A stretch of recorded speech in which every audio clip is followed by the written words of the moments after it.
በአሁኑ ሰዓት በትግራይ ምንድነው የተፈጠረ ያለው? ዳናይት መክብብ በፖሊስ አስደበደበቻቸው ወጣቶች ጉዳይ መነጋገሪያ ሆኗል። ከሰሞኑ የአንድ መነኩሴ ተግባርም መነጋገሪያ ሆኗል። በዛሬ ቪዲዮአችን የምናስመለክታችሁ የሚሆነው። ሰላም ጤና ይስጥልን ውድ የኢያሪኮ ሚዲያ ቤተሰቦች እንዴት ናችሁ? እንዴት ከረማችሁ? እኛ አለን እግዚአብሔር የተመሰገነ ይሁን። ዛሬም እንግዲህ ወቅታዊና አዳዲስ በሆኑ ቪዲዮዎች መተናል። ሁላችሁም ይሄን ቪዲዮ ሲጀምሩ ላይክ እያደረጋችሁ ጀምሩ። አዳዲሶች ደግሞ ሰብስክራይብ እያደረጋችሁ የሚዲያችን ቤተሰብ ሁኑ እንላለን። ቀጥታ ወደ መጀመሪያ ቪዲዮ። አንዳንዱ ሰው ኢየሱስ ገብቷል ለምን ነው የሚገባ ያድን እንጂ እንዴ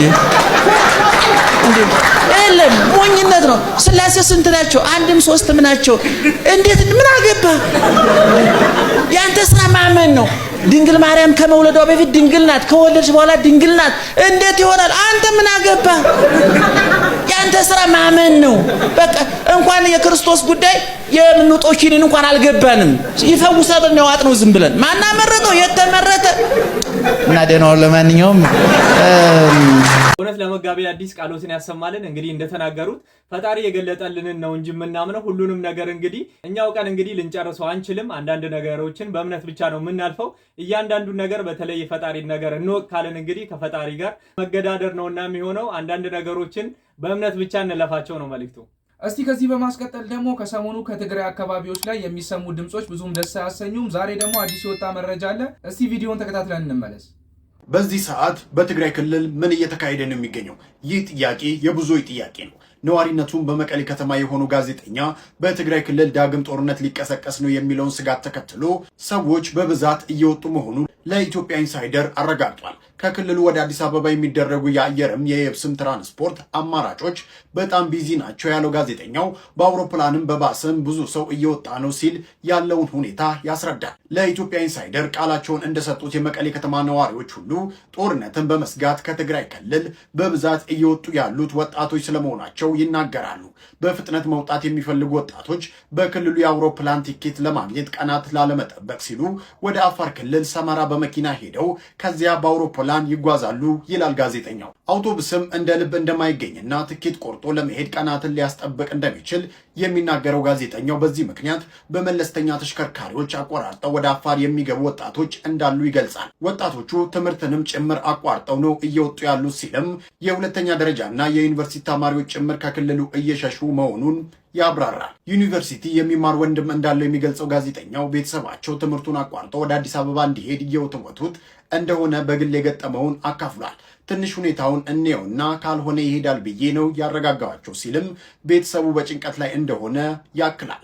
በትግራይ ክልል ስላለው ጦርነት ስጋት ጋዜጠኛው ሲያስረዳ የኢትዮጵያ ሰራዊት ተጠግቷል፣ በትግራይ በኩልም ዝግጅቶች አሉ፣ በቀበሌም ሰው እያዘጋጁ ነው፣ በየቀበሌው ለጦርነት ተዘጋጁ ተብሎ ተነግሯል፣ አስገዳጅ ምልመላም አለ ብሎ እውነት እንግዲህ እንደተመለከታችሁት ነው ትግራይ ካለፈው ጦርነት እንግዲህ ሳታገግም አሁንም እንግዲህ ወደ ጦርነት ልትገባ እንደሆነ እየተነገረ ይገኛል። እዚህ ላይ እንግዲህ በጣም የሚያሳዝኑት እንግዲህ የትግራይ ህዝቦች ናቸው። አሁንም ሳያገግሙ ድጋሚ ወደ ጦርነት እየገቡ እንደሆነና እንግዲህ በዛም በፍራቻ በተለይ ወጣቶቹ ወደ አጎራባች ሀገሮች እየተሰደዱ እንደሆነ እየተነገረ ይገኛል። አሁን እንግዲህ ብዙ እልቂትን ያስከተለው እንግዲህ የትግራይ ጦርነት እንግዲህ አገግሞ ሳይበቃ በተደጋጋሚ እንደዚህ አይነት የጦርነት ወሬዎች በትግራይ ምድር ላይ መሰማታቸውን ቀጥለዋል። አሁን ደግሞ እንግዲህ እንደምንሰማው በዛሬው ዕለት ለራሱ እንግዲህ በትግራይ አካባቢ ያሉ የድምፃዊ ወያኔ ጋዜጠኞች እንግዲህ ወደ በረሃ ወርደው ትግሉን እንዲቀላቀሉ በግዳጅ የተገደዱ እንደሚገኙ ስብሰባም ተጠርተው እንደሚገኙ አንድ መረጃ እንግዲህ ይፋ አድርጓል። ለትግራይም እንግዲህ እንዲሁም ለኢትዮጵያ ለሀገራችን ሰላሙን ያምጣልን። ያለንበትም ወቅት እንግዲህ የጾም ወቅት ነውና ሁላችንም በጾማችን እንግዲህ እነዚህ ወገኖቻችንን እናስባቸው፣ ለሀገራችንም እንጸልይ እንላለን። እስቲ ከዚህ ጋር ተያይዞ ስለ ጾም የሚያስመለክት አንድ ቪዲዮ አለ። እሱም ቪዲዮ ተመልክተን እንመለስ። አልጾም አላስቀድስ አላነግስ ማረኝ ማረኝ ማረኝ መመኪያዬ። የማይጾም ሰው በነገራችን ላይ ውድቀቱን እዚሁ ላይ ነው የምታየው። የማይጾም ሰው የሚያውቀውን ራሱ ይረሳዋል። የማይጾም ሰው መልካምንና ክፉን ራሱ መለየት አይችልም። የማይጾም ሰው የለበሰውን የብርሃን ልብስ ተገፎለት የሞተ ሬሳ የሚባል ቁርበት የሚለብስ ሰው ነው። የማይጾም ሰው ከሚኖርባት ከገነት ተዋርዶ ወደ ምድር የሚወርድ። የማይጾም ሰው ገነትን ብቻ ሳይሆን እግዚአብሔርንም የሚያጣ ነው። እውነት ለመምህራችን ቃሎትን ያሰማልን። እንግዲህ አሁን ላይ ሁላችንም በጾም ወቅት ላይ ነው ያለነውና በዚህ ወቅት ላይ እንግዲህ የማይጾም ክርስቲያን አለ ማለት በጣም ይከብዳል። ሁላችንም እንግዲህ በዚህ ወቅት ለሀገራችን ሰላም፣ በተለይ ደግሞ እንግዲህ የጦርነትና የጦር ወሬ እየሰማን ነውና ሁላችንም ስለ ሰላም እንጸልይ እንላለን። አዎ በእውነት በአሁኑ ሰዓት ታላቁ የአብይ ጾም እየተጾመ ይገኛል። በሙስሊሙም ዘንድ እንግዲህ የረመዳን ጾም ከገባ ትንሽ ቀናትን አስቆጥሯል። ከዛም በተጨማሪ የኢትዮጵያ ሙሉ ወንጌል ቤተክርስቲያንም እንግዲህ የጾም አዋጅን አውጃለች በዚህ ወቅት። እስቲ እሱን ቪዲዮ ተከታትለን እንመለስ። ሙሉ ወንጌል እንግዲህ ጾም አውጃለች በአገር አቀፍ ደረጃ። የፕሮቴስታንት እምነት ተከታዮች በሙሉ ይሄ ጉዳይ ይመለከተናል። ስለዚህ ለምታውቁት ፕሮቴስታንት በሙሉ ይህንን ቪዲዮ ላኩላችሁ። ይህንን ጾም ያወጀችው እንደነገርኳቸው የኢትዮጵያ ሙሉ ወንጌል አማኞች ቤተክርስቲያን ነች እና ጾሙ የሚሆነው በአገር አቀፍ ደረጃ የጾምና የጸሎት ፕሮግራም። የፕሮግራሙም ጊዜ ወይም ደግሞ ጾም ጸሎቱ የሚሆነው ከየካቲት 30 እስከ ሚያዝያ 2 2018 ዓ.ም ሲሆን የፕሮግራሙም ዓላማ በአገር አቀፍ ደረጃ በአንድ ልብ በእግዚአብሔር ፊት መፈለግ። በየሳምንቱም ሳምንታዊ የጸሎት ርዕሶች በቤተክርስቲያኒቱ የማህበራዊ ሚዲያ ገጽ ላይ እንደሚለቀቅም ተነግሯል። ነገር ግን ከዚህ ደብዳቤ ጋር አብሮ 8 የጸሎት ርዕሰ ጉዳዮች ወይም ደግሞ የጸሎት ርዕሶች ወጥቷል። አንደኛው እንደምትመለከቱት የንስሐ ጸሎት ነው። ሁለተኛ የምስጋና ጸሎት ነው። ሶስተኛ ደግሞ በቤተክርስቲያናችን ደቀ መዝሙር ስለመሆንና ስለማድረግ መጸለይ ነው። አራተኛው ደግሞ በኢትዮጵያ ወንጌል አማኞች ዘንድ መንፈሳዊ ታድሶ እንዲሆን መጸለይ ነው። አምስተኛው ከፊታችን በግንቦት ወር ስለሚኖሩ ሀገራዊ ምርጫ። ስድስተኛው የሀገራችን ሰላም ተጠብቆ እንዲቆይ መጸለይ ነው። ሰባተኛው ኢትዮጵያ ሀገራችን የባህር በር እንድታገኝ መጸለይ ነው። ስምንተኛውና የመጨረሻው ደግሞ እዚህ ደብዳቤ ላይ የተጠቀሰው ሀገራችን ኢትዮጵያ በዓለም ሁሉ ፊት የሚል ነው። አሁን ካገኘችው በበለጠና በተሻለ ሁኔታ ሞገሷ፣ ተደማጭነቷና ተቀባይነቷ እያደገ እንዲመጣ መጸለይ ነው። ስለዚህ በእነዚህ 8 የጸሎት ርዕሶች ላይ የሚጸለይ ይሆናል። እንዳልኳችሁ በየሳምንቱ ግን በቤተክርስቲያኒቱ የማህበራዊ ሚዲያ ገጾች ላይ የጸሎት ርዕሶች የሚወጡ ነው። አሁን እንግዲህ የሚበረታታና የሚደነቅ ሀሳብ ነው። የኢትዮጵያ ሙሉ ወንጌል ቤተክርስቲያንም እንግዲህ ከየካቲት 30 ጀምሮ እንግዲህ የጾም አዋጅን አውጃለች። በእነዚህ እንግዲህ ከላይ በተጠቀሱት በ8ቱ ጉዳዮች ዙሪያ እንግዲህ ዋና ዋና ፖይንት ሆነው በዛ ጉዳዮች ላይ እንደሚጾም እንዲሁም ደግሞ ጸሎት እንደሚያደርጉ ማሳውቀዋል። እንግዲህ ፕሮቴስታንት ወንድም እህቶቻችን እንግዲህ በዚህ ጾም ወቅት ላይ እናንተም እንግዲህ እንድጾሙ እንላለን። እስቲ ከዚህ በማስቀጠል ደግሞ ከሰሞኑ ካስደመጥናችሁ ጉዳዮች መካከል አንደኛው የሆነው የቪዛ ጉዳይ ነው። እንግዲህ በቪዛ ስም በታዋቂ ሰዎች ስም እንግዲህ የተጭበረበሩ ያሉ ግለሰቦች እንዳሉ እያሳየናችሁ ነበር። ዛሬ ደግሞ የምናስደምጣችሁ እንግዲህ አርቲስት ዳናይት መክብብ በሰራችው ማስታወቂያ ተጭበርበረው እንግዲህ ገንዘባቸውን የተበሉ ሰዎች መጥተዋል። እነዛም ሰዎች እንግዲህ በፖሊስ እያስደበደበችን ነው፣ እንዲሁም ደግሞ በጋርድ ድረስ እስከ ማሳፈን ድረስ እየደረሰች ትገኛለች እያሉን ይገኛል። እስቲ ቪዲዮን ተከታትለን እንመለስ። ብዙ ገንዘቦችን አወጥናል። አጠቃላይ ወደ 437,700 አወጥቻለሁ። እኔ አሁን ከክፍለ ሀገር የሚመላለሰው ከዛም በላይ ገንዘብ አወጥቻለሁ። መጨረሻ በዛ እንትን እያለን ያው ፕሮሰሱ በቃ አልቋል። አሁን ወደ ውጭ ሀገር ቲኬት ምናምን መቁረጥ አለበት ብላችሁ በቃ ቲኬትንም የቲኬት ገንዘብን አስገብተን አካውንት ላይ እስከዛ ቀን ተዘጋጀ ብላ ገንዘብንም የምንዘጋጀው ነገሮች ልብስ፣ ሻንጣ ምንም አዘጋጅተን ቤተሰብ ልሸኝ ራሱ እስከ አዲስ አበባ መጥተዋል። ከመጣን በኋላ ያን ቀን አልሆነም ነገ ተነጎዳ እያለች በቃ ብዙ ነገር መከራዎችን አሳየች። እስከዛም ገና ሌላ በደል ያው በፖሊስ ማባረር፣ የግል ጋርድ ጠብቃ ማፋን፣ ማስመታት። እኔ አሁን 2 ቀን እንደዚህ በቃ ሌላ ይገካል ነው አስተረፈኝ። ለ2 ሆኖ አፍኖ ነበረ። እንደዚያ ነገሮች በደሎች ደርሰዋል። እንኳን ጠይቀን ፊት ጠይቀን ወደ መንግስት አካል ላይ ብንሄድ በየቦታ ስንሄድ ፊትን ማግኘት አልቻለም። ፖሊስ ጣቢያ ስንሄድ በቃ ምላሽ ሆነ በቃ ግልጽ ሆነ ነገር ማግኘት አልቻለም። የፌዴራል ፖሊስ ሄደናል። የተለያዩ ቦታዎችን ገብተን ለእኛ ፊት የሆነ ነገሮችን አላገኘንም።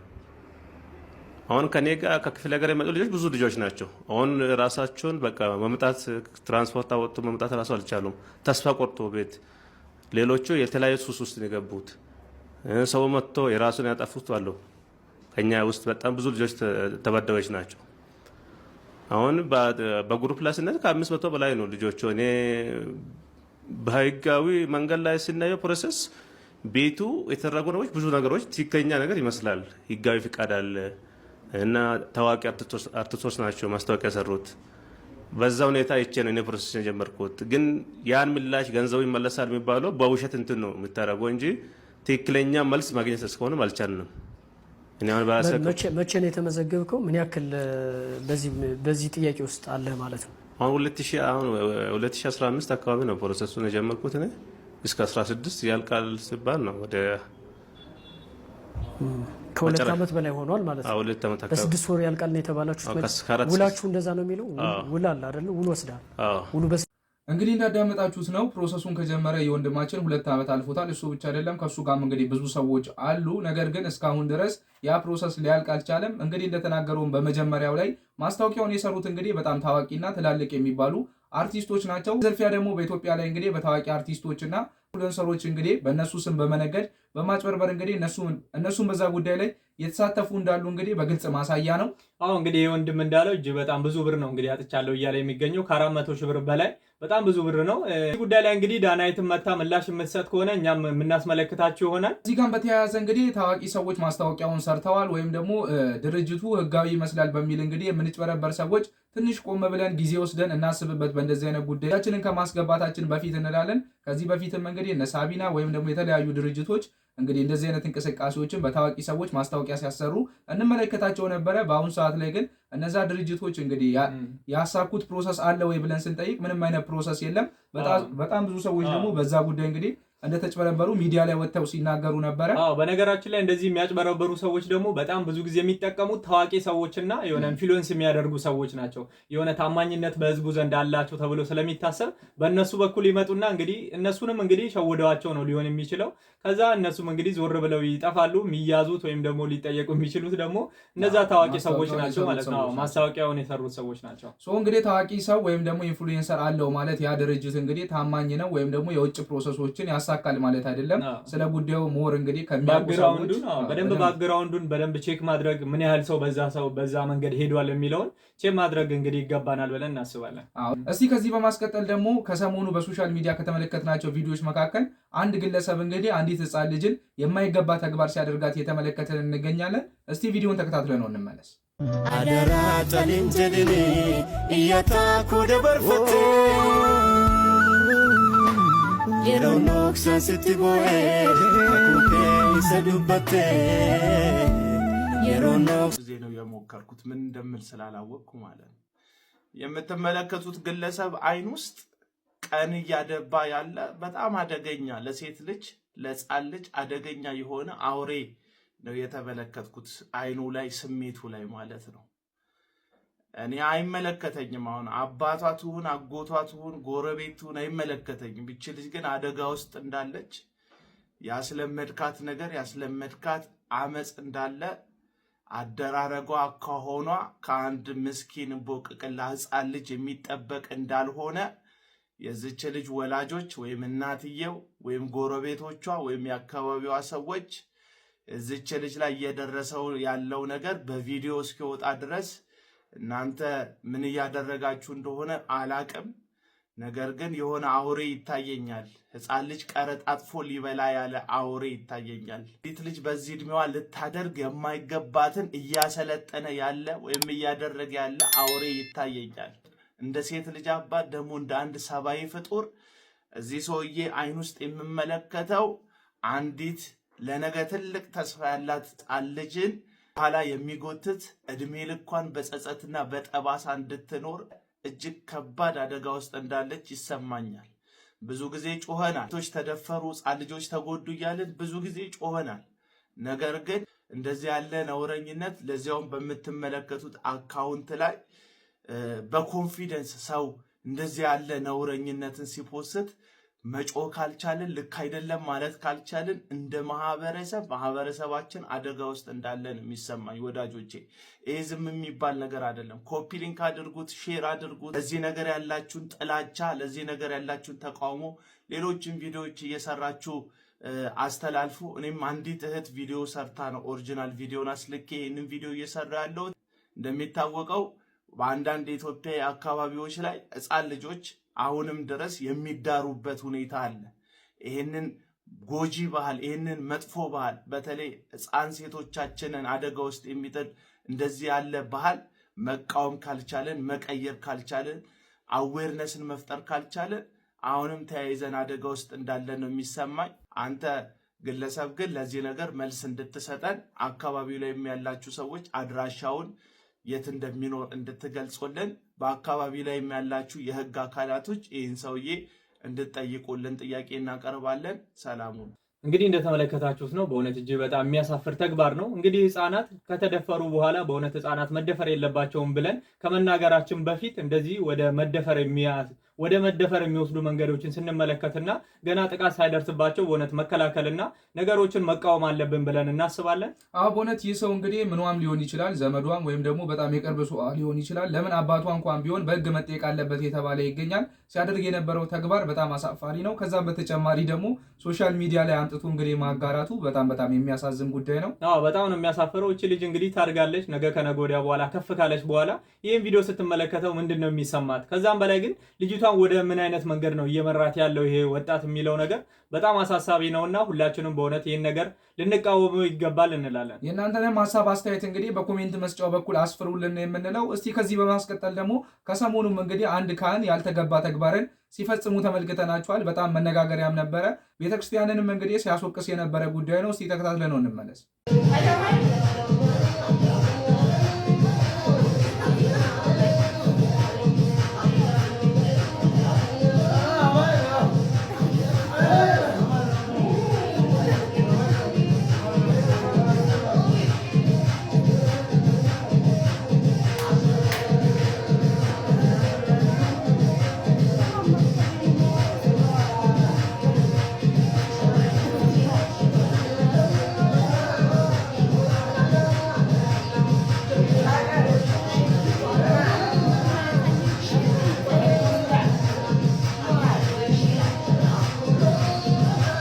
እንደተመለከታችሁት ነው። እኚህ ሰው እንግዲህ መነኩሴ ወይም ደግሞ ካህን ናቸው። እንግዲህ የያዙትን መቋሚያ ያደረጉትም ቆብ እንግዲህ ያሳያል። እንግዲህ በዛ ላይም ቢጫውን ፎጣ ነው ያደረጉት።